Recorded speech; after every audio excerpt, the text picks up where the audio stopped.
O dinheiro pode proporcionar conforto e é bom, é maravilhoso, não tem nada de errado com isso.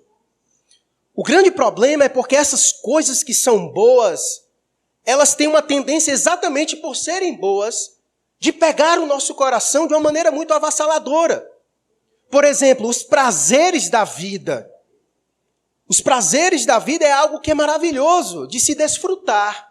Mas nós podemos, de alguma maneira, sermos engodados com os prazeres da vida. Por exemplo, as questões sexuais são áreas que geralmente nos engodam. Mas para quem é casado, sabe muito bem que a relação sexual é algo maravilhoso. Mas fora dele já pode ser um problema. Ter dinheiro para nos dar conforto é maravilhoso. Mas de repente nós podemos nos tornar escravos daquilo só porque ele nos proporciona conforto. Então perceba que as coisas que são boas, elas geralmente caminham numa linha muito tênue. E que se nós não tivermos cuidado, elas podem virar armadilhas, laços para as nossas vidas. Então essa história, ela termina em algo triste.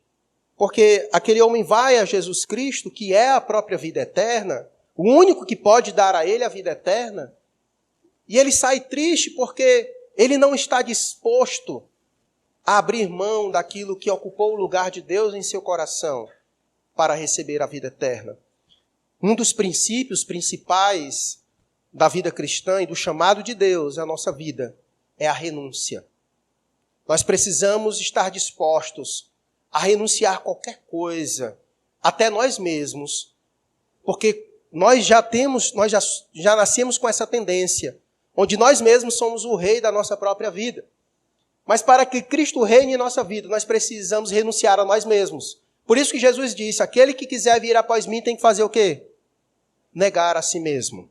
Aquele jovem não estava disposto a abrir mão das suas riquezas. E por isso ele foi reprovado. Então, diante disso, diante de ver o jovem saindo triste, é então que Pedro toma a palavra e diz, eis que nós deixamos tudo e te seguimos, ó Senhor. Que será, pois, de nós? Ou seja, se esse homem não conseguiu deixar as coisas para te seguir, mas nós deixamos, e o que nós vamos ganhar com isso? A pergunta de Pedro era essa. Porque ele ficou curioso. Porque o homem foi reprovado porque não conseguiu renunciar às suas riquezas para seguir ao Senhor. Não necessariamente para seguir a Jesus precisamos renunciar às riquezas. Não tem nada a ver isso. A questão é aquilo que é o centro da nossa vida. E aquilo foi específico para ele, para aquele homem. E pode ser outras coisas em nossa vida. Quando Cristo chama cada um é de forma específica, mas o fato é, haverá renúncia. Quando Pedro diz isso, é uma marca característica.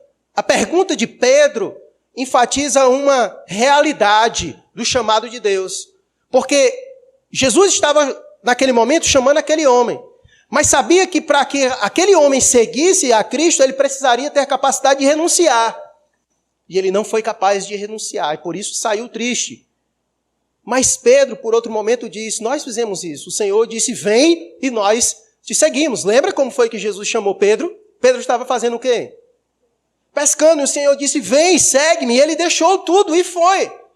E assim é a história dos demais discípulos. Jesus vai passando, vai encontrando eles, vai encontrando Mateus, vem, e ele vem, vai chamando os outros. E assim, o Senhor chama e precisa haver essa disposição de deixar as coisas, de entregar a vida, de dizer, Senhor, não há nada que me prende. E no caminho nós encontramos Jesus fazendo isso com outras pessoas, umas sendo aprovadas e outras sendo reprovadas, como o jovem rico. Lembra daqueles outros momentos em que Jesus chama algumas pessoas e diz, não, Senhor, deixa primeiro eu enterrar aqui os meus pais, os meus familiares. E ele vai colocando situações que ele não tem capacidade de se dispor. Porque um dos aspectos do chamado de Deus é exatamente a renúncia. A renúncia é uma característica marcante dos seguidores de Jesus. Pedro deixou. E ele diz, perceba que ele diz nós. Eis que nós deixamos. Nós quem? Os seus discípulos. Os seus discípulos deixaram. E isso é uma marca dos discípulos. Essa disposição de renúncia. Mas a questão de Pedro é, será que isso vale a pena? O que nós ganhamos com isso? Porque esse homem foi chamado a renunciar às suas riquezas. E o que ele iria ganhar com isso? E Pedro então pergunta, o que nós ganharemos com isso? De certo modo, Pedro está preocupado com seus interesses. E Jesus vai responder de forma gentil. Porque não tem como negar. Aquele que abre mão da vida ou de qualquer outra coisa pelo reino, jamais será desamparado pelo Senhor. É um fato. Muito embora as palavras de Pedro soem um tanto quanto interesseiras, nós vamos ganhar o que com isso? Porque nós estamos preocupados com isso, de certa forma. Eu estou renunciando a coisas, certo? E o que eu ganho com isso? É uma pergunta sincera. E eu acredito que também é a nossa pergunta. Afinal, todo dia o Senhor nos chama a renunciar coisas, sim ou não? Pelo reino. E nós ficamos nesse grande dilema de juízo de valores. Será que vale a pena? Será que vale a pena eu abrir mão disso? Por isso?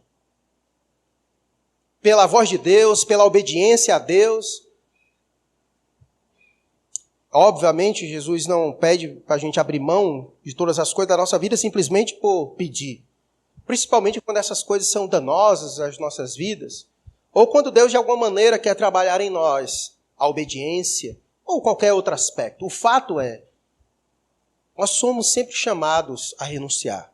Não somente naquele momento do nosso chamado especificamente, daquele momento da conversão, mas na nossa caminhada como um todo.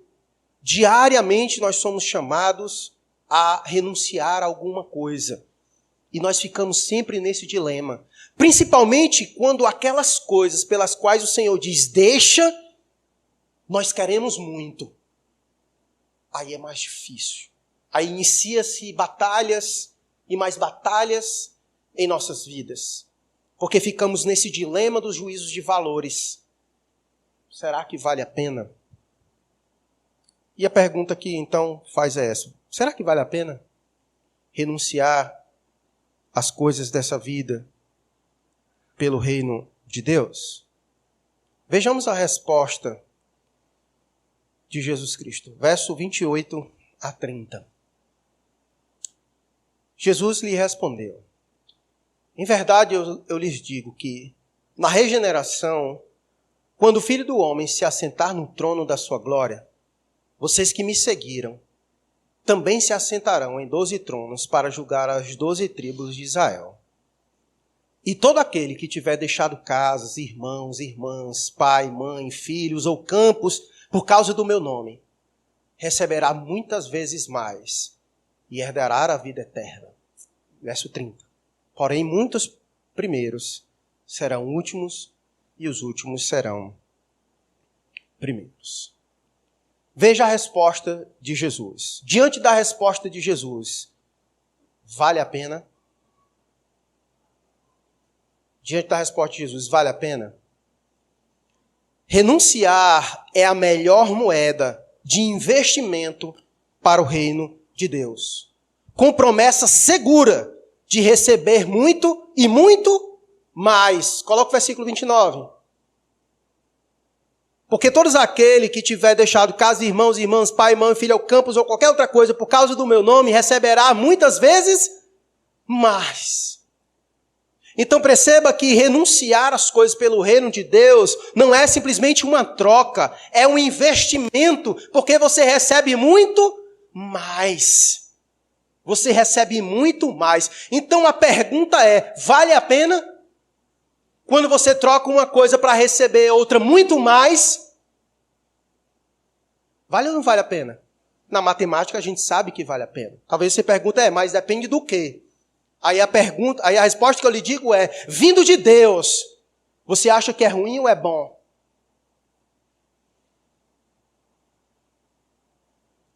Então, renunciar é a melhor moeda de investimento para o reino de Deus. Por quê? Porque tem promessa segura de receber muito mais. Jesus está prometendo aos seus discípulos, Vocês deixaram tudo por minha causa, pois fiquem sabendo que quem faz isso por causa do meu nome receberá muitas vezes mais. Muitas vezes mais. Isso soa bom para os seus ouvidos? Pedro, já que você me faz essa pergunta, o que eu vou ganhar com isso? Você vai ganhar muito mais, renunciando por causa do meu nome.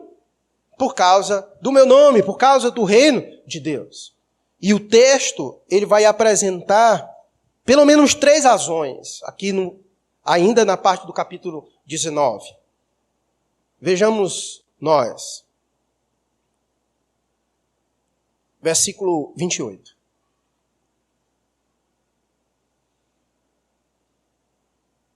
Jesus lhe respondeu: em verdade lhes digo que, na regeneração, quando o Filho do Homem se assentar no trono da sua glória, vocês que me seguiram também se assentarão em 12 tronos para julgar os 12 tribos de Israel.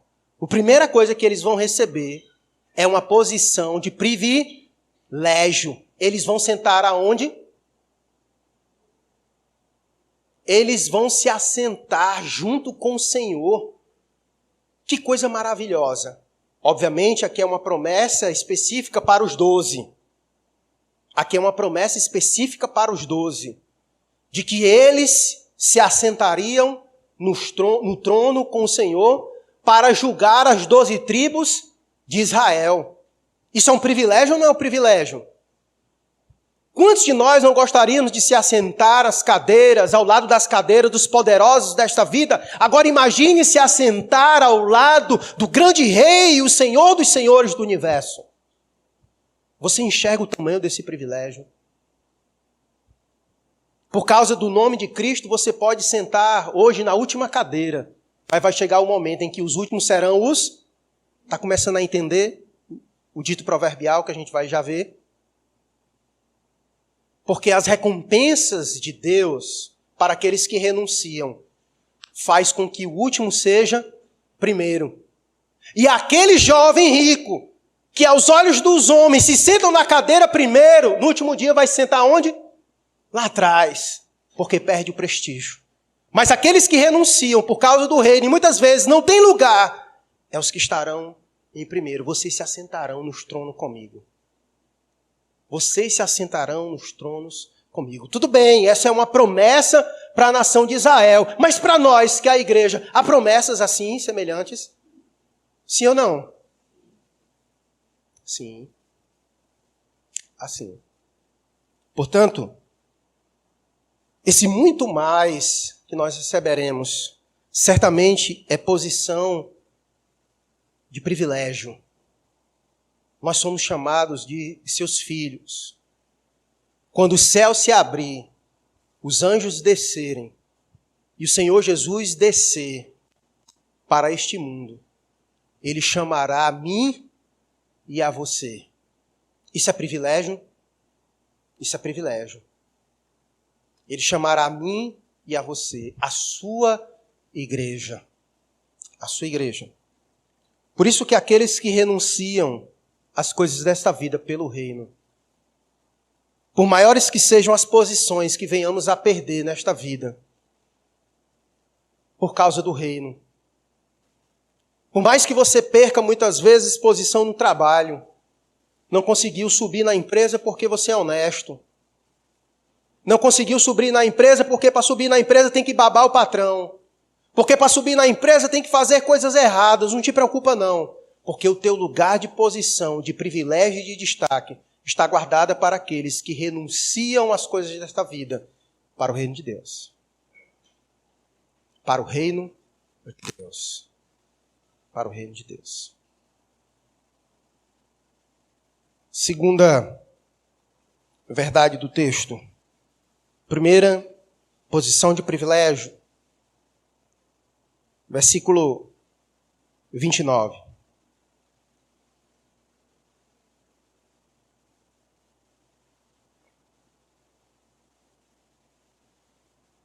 E todo aquele que tiver deixado casas, irmãos, irmãs, pai, mãe, filhos ou campos, por causa do meu nome, receberá muitas vezes mais e herdará a vida eterna.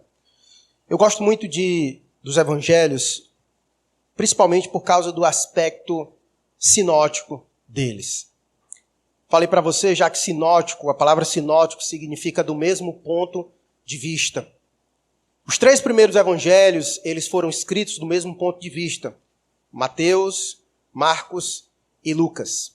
E por isso que você vai encontrar histórias que estão inseridas, presentes, nos 3 evangelhos.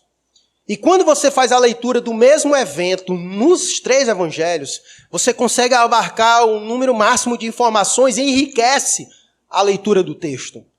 Quando a gente vê essa história, por exemplo, sendo dita por Marcos, é interessante. Coloca aí o que Marcos vai dizer sobre esse texto específico. Marcos capítulo 10, verso 29 a 30. Coloca para nós aí, por favor. Marcos 10, verso 29 a 30.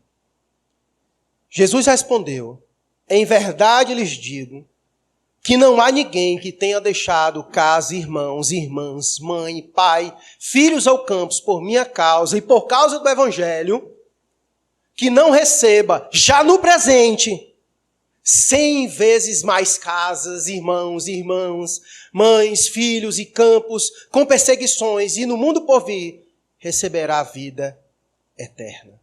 Olha que interessante, que observação Marcos faz.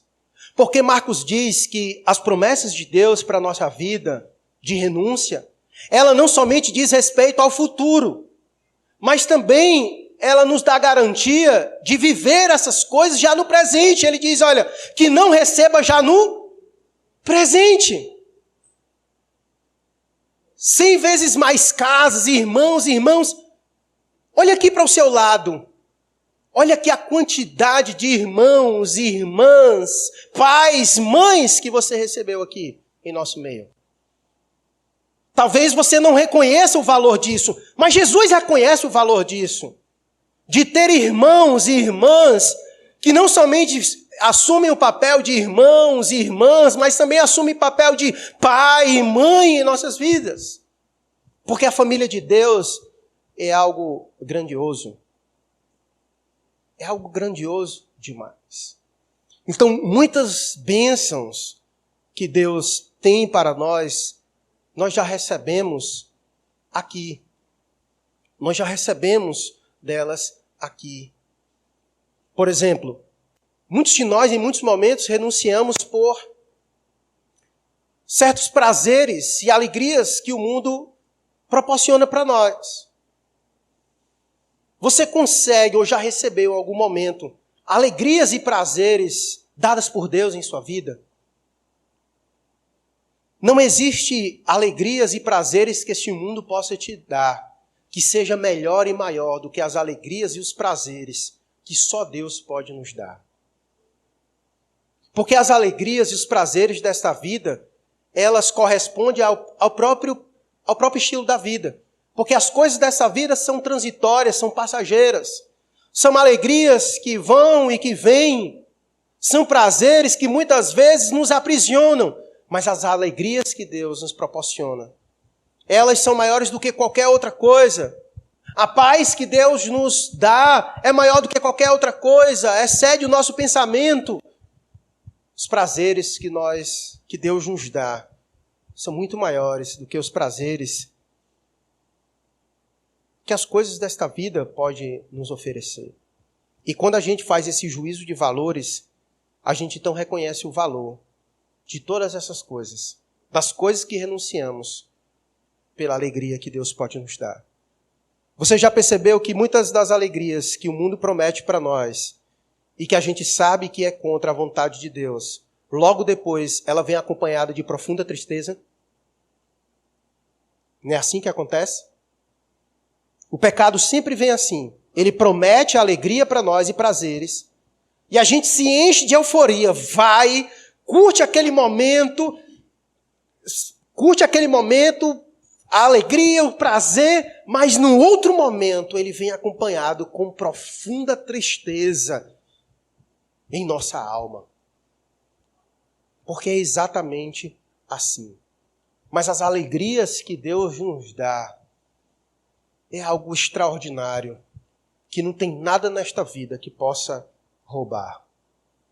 Nós até cantamos aquele corinho antigo, né?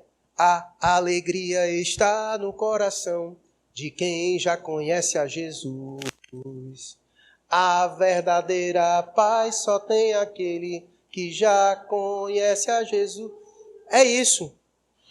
Nós somos as pessoas de fato que desfrutam da verdadeira alegria, da verdadeira paz, que é dada por Deus e é muito maior. E aqui, obviamente, é uma hipérbole, uma expressão de exagero, 100 vezes mais. Aqui é mesmo para você entender a qualidade de como Deus nos agracia e nos presenteia quando nós renunciamos por causa do seu nome. Nós nunca ficaremos faltosos. Nós nunca deixaremos de fazer alguma coisa para agradar a Deus e não seremos recompensados pelo Senhor. Jamais. Jamais. Por isso, nunca ache que você perdeu tempo. Nunca ache que servir a Deus é perder tempo. Nunca ache que abrir mão de alguma coisa para agradar a Deus é perder tempo. Não!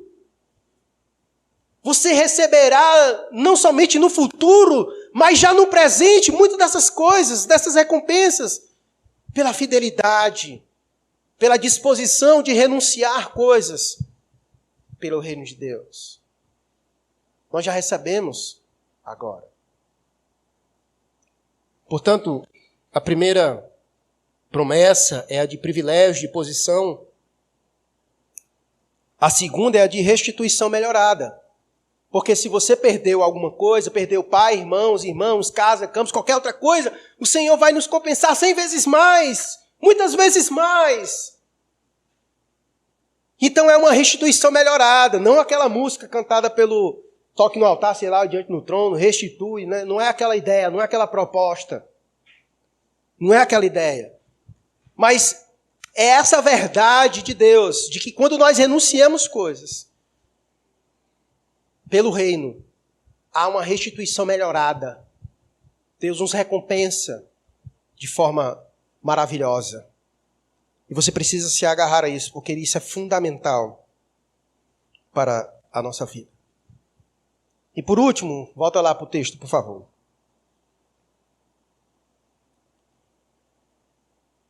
O verso 29 ainda. E todo aquele que tiver deixado casa, irmãos e irmãs, pai, mãe, filhos e campos, por causa do meu nome, receberá muitas vezes mais, como nós já vimos no presente, e herdará a vida eterna. Eu penso que esse é o aspecto principal da renúncia. Lembra, o contexto é, o jovem rico foi a Jesus. E o que é que ele queria? Ele queria o quê? Saber como herdar a vida eterna. Ele recebeu? Porque ele não teve disposição para renunciar. Então, esse para mim, essa é a principal recompensa pela renúncia. Herdar a vida eterna.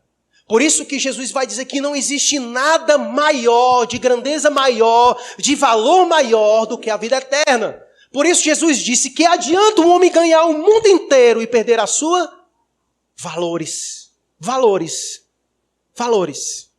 Não é nada. Não adianta você não querer renunciar, ainda que tivesse tudo, mas no final, quem tem tudo isso, mas não tem isso, não tem nada. É os paradoxos de Deus. Que nós vamos já entrar no dito proverbial, paradoxal. Porque Deus trabalha inteiramente com isso. O tempo inteiro com esses paradoxos. O jovem rico, que na verdade é chamado de jovem rico, na verdade ele é pobre. Pobre, miserável. Porque não tem o maior dos tesouros e das riquezas, Cristo Jesus. Mas, ao mesmo tempo, nós que muitas vezes nos consideramos infelizes, pobres, miseráveis, aos olhos de Deus, nós somos ricos. Temos a maior riqueza que este mundo não pode medir, Cristo Jesus. Cristo Jesus. Essa é a maior recompensa. a vida eterna. A vida eterna.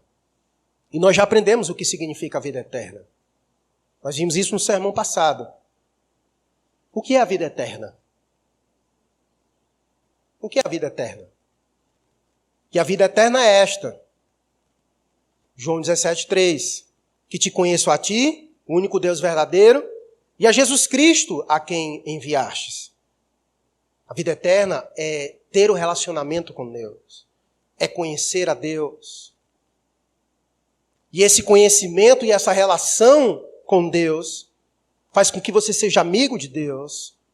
Faz com que você, ao fechar seus olhos, o abra para viver na eternidade com este Deus. Num lugar maravilhoso, sem sofrimento. Nós herdaremos a vida eterna. E isso é de valor imensurável. Isso é a melhor coisa que nós poderíamos receber. Por isso, fazendo a pergunta, lembrando nós da pergunta de Pedro, e nós que te deixamos tudo, vale a pena, valeu a pena? Agora é para você. Você que deixou o mundo. Valeu a pena? Talvez agora a gente não tenha essa percepção. Talvez agora a gente ainda esteja no dilema de Asaf. Senhor, eu que renunciei às coisas, que deixei o mundo, tento te seguir, te ser obediente, eu sofro, e os ímpios que não renunciam a nada prosperam. É verdade. Aparentemente, parece que realmente nós que deixamos todas as coisas somos os últimos. Mas Jesus empurra essa palavra no versículo 30 para dizer. No versículo 30 para dizer. Porém, muitos primeiros serão últimos e os últimos serão primeiros. Perceba como ele vai empurrando a linha de raciocínio para que seus discípulos entendam. Vocês são os últimos agora. Vocês são a escória. O mundo olha para vocês e cospe em vocês e não dão nada por vocês. E é verdade, porque aos olhos dele vocês são os últimos, mas serão os primeiros.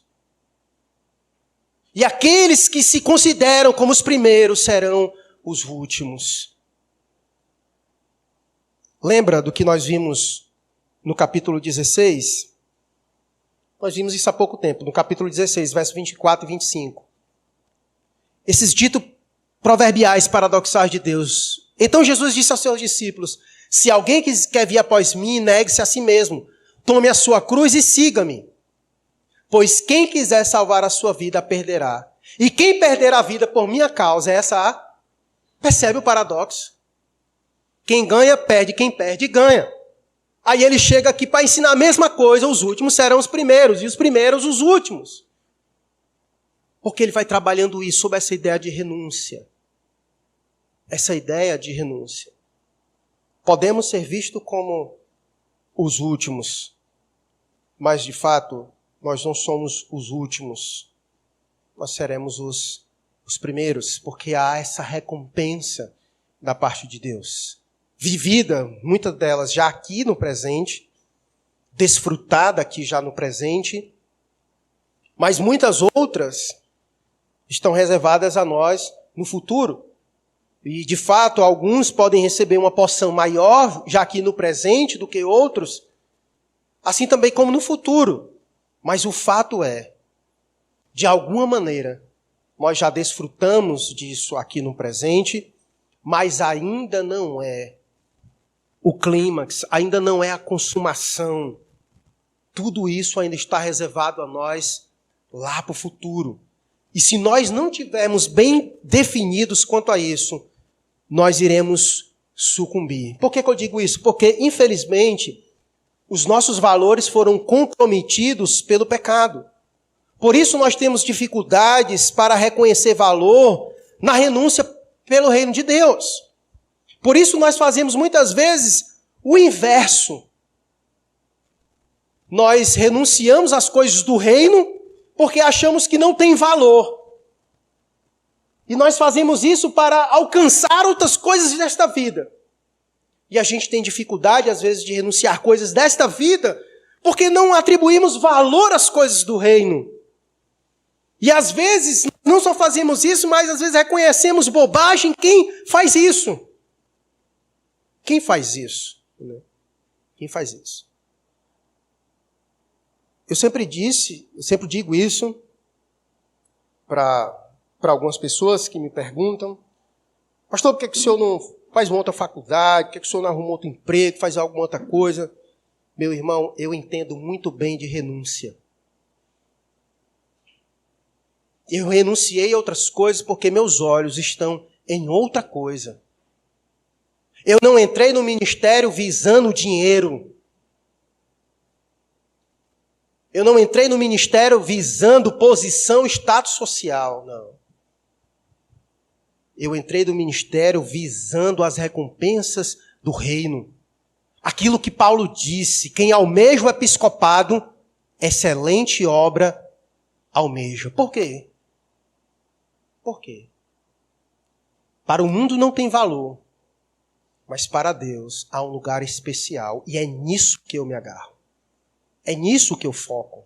É nisso que eu pego. Porque eu sei que essa vida é passageira. Porque eu sei que nesta vida os maiores bilionários, os maiores empreendedores, eles ficarão nesta vida se não tiverem a Cristo Jesus. Se não tiverem a Cristo Jesus. Então, vale a pena renunciar pelo reino, porque a promessa é de recebermos muitas vezes mais. Muitas vezes mais. Então não fique triste quando por causa do reino você sofrer na carne. Te alegra, porque há recompensas de tu receber muitas vezes mais. Muitas vezes mais. Talvez ainda que você não receba aqui, mas o que é teu está guardado. Se tem uma das doutrinas que nos traz sempre alento e alegria, é a doutrina do galardão. Aquilo que é nosso está ali, guardado para nós. E há um estímulo muito grande da parte de Deus para nós seguirmos tudo. Portanto, porém, muitos primeiros serão últimos e os últimos serão primeiros. O pessoal gosta de usar esse texto para fazer aquela comparação da ideia dos gentios, dos judeus, mas Jesus não está tratando sobre isso aqui, então é forçar o texto, fazer esse tipo de interpretação, porque Jesus não está aqui discutindo e trabalhando esse aspecto, né, de falar sobre os gentios, de falar sobre os judeus. Não é essa perspectiva. O contexto, não nos permite fazer isso. Muito embora isso seja uma verdade, porque no último dia, quem vai ressuscitar primeiro? Os que morreram em Cristo Jesus, a igreja. É um fato.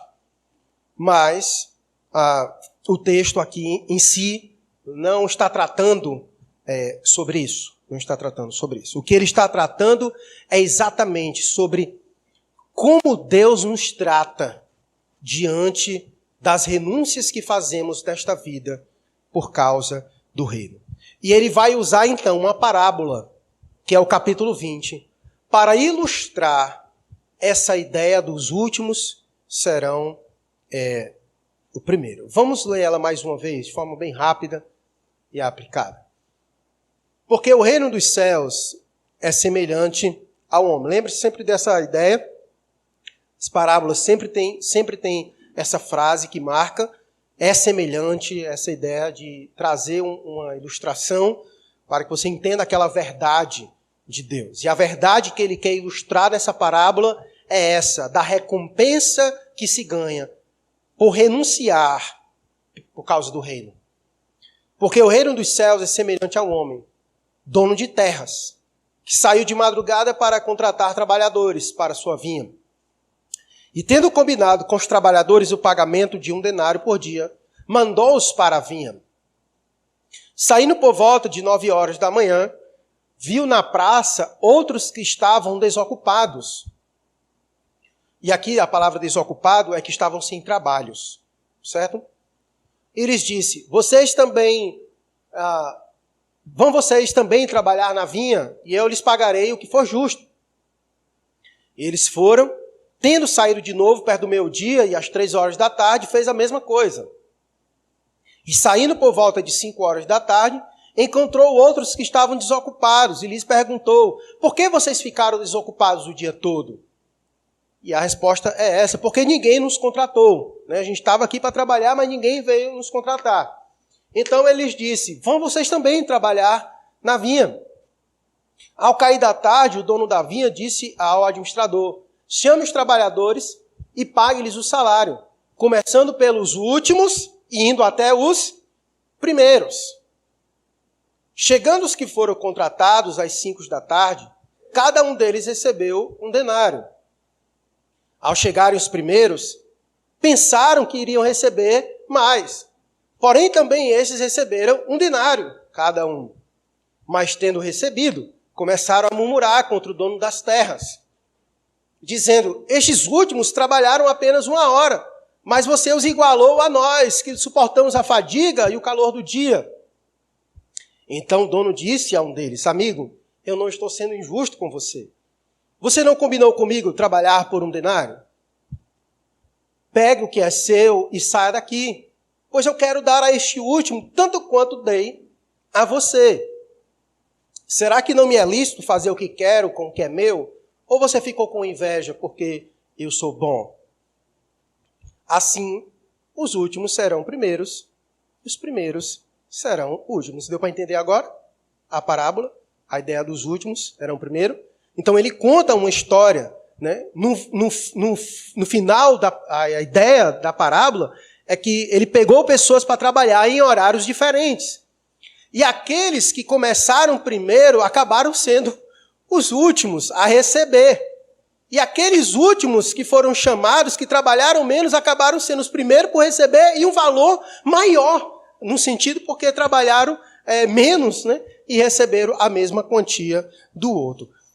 Qual é a ideia aqui? Qual é o ensino com base nisso que o Senhor tem já nos dito aqui nesse contexto? A primeira lição que nós aprendemos do texto é como Deus é generoso. Perceba que a generosidade daquele homem que paga o outro o mesmo valor do que começou primeiro incomoda o outro. Ora, ele diz: eu não fui injusto com você. Eu não combinei com você um valor? Pronto, combinei com você, estou lhe pagando. Então eu estou sendo justo ou injusto? Justo. Por que você está chateado comigo? Porque eu quero dar a este o mesmo que dei a você. O dinheiro é meu, tenho o direito para fazer isso. Por que você vê mal a minha generosidade? Ou seja, o que ele quer mostrar é isso.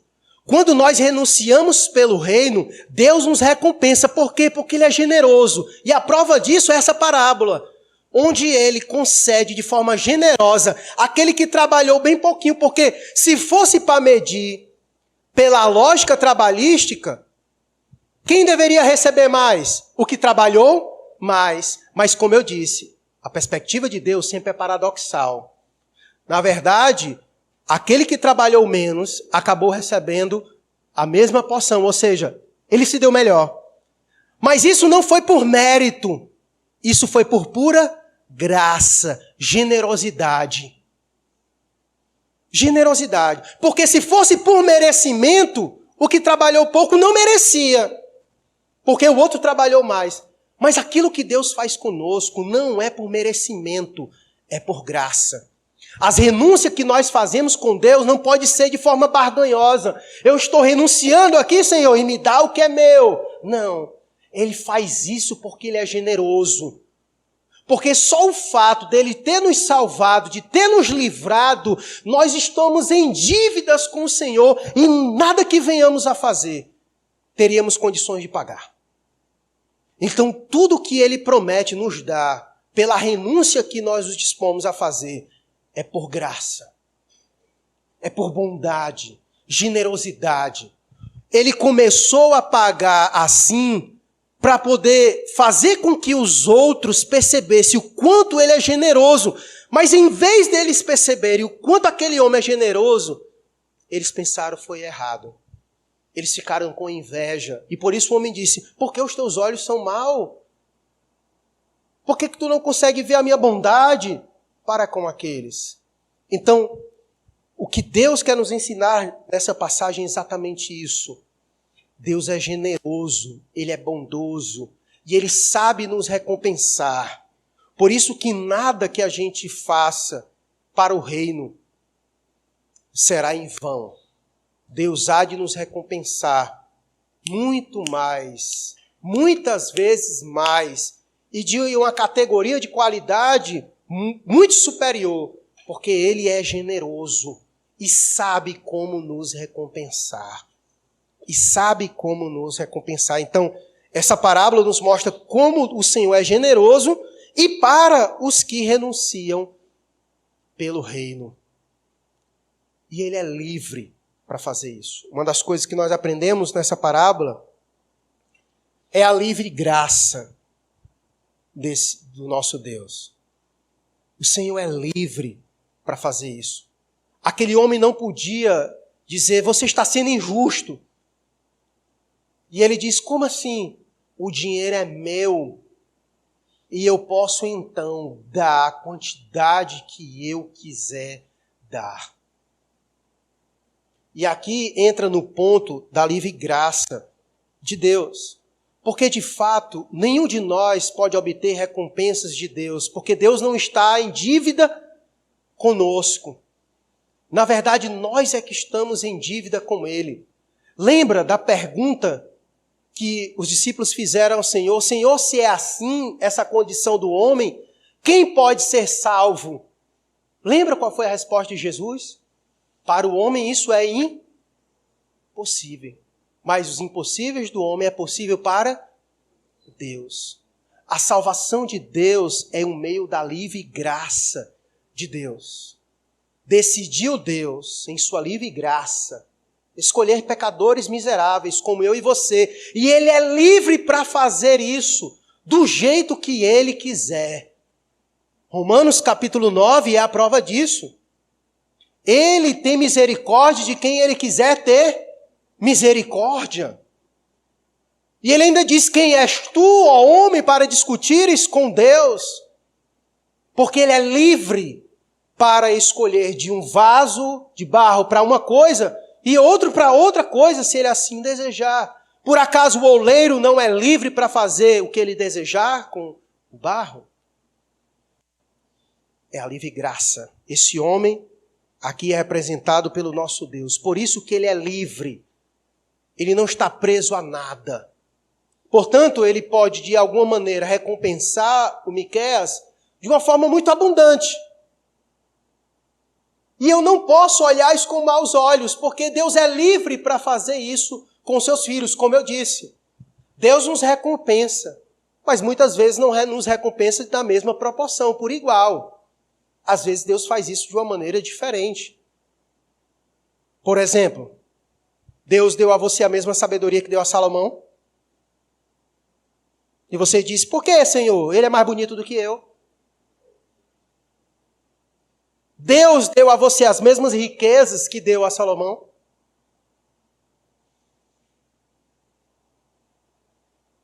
Deus deu a você os mesmos olhos que deram a mim.